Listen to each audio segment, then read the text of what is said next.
Over here I'm simplifying this expression, which is 5 root 2 minus square root of 32 plus 4 square root of 50, and all of that is being divided by 7 root 2.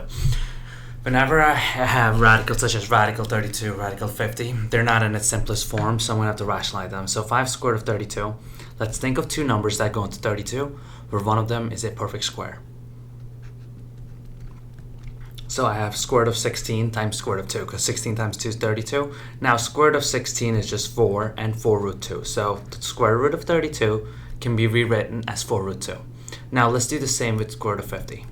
Two numbers that go into 50, 25 times 2, and square root of 25 is just 5, so I can rewrite that one as 5 root 2.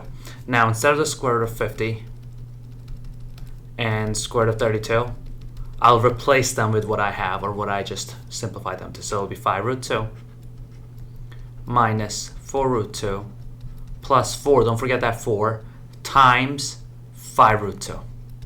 Now 4 times 5 root 2 is just 20 root 2, because I'm just multiplying the 4 times 5, and all of that is over 7 root 2.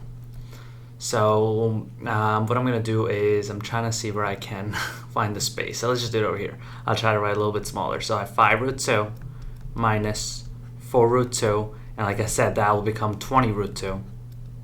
All of that is over 7 root 2. Now in my numerator, see how this term, and that term all have a common term, which is square root of 2. So what I'm going to do is I'm going to pull out that square root of 2.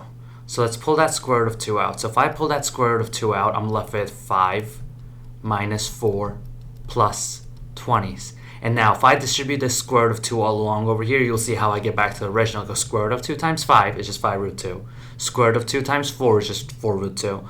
Square root of 2 times 20 is just 20 root 2. So all I've done so far is just pull that square root of 2 out, and then everything is still under 7 root 2. Now everything that's in parentheses, I can subtract that out. 5 minus 4 is 1, and 1 plus 20 is 21. So I can rewrite this whole thing now as 21 root 2. So that will be 21 root 2 over 7 root 2. And this is really just saying 21 times root 2, and this is saying 7 times root 2. So that root 2 and that root 2 cancels out, and I'm left with 21 over 7, which is 3. So from all this junk over here, we were able to simplify this to square root of 3.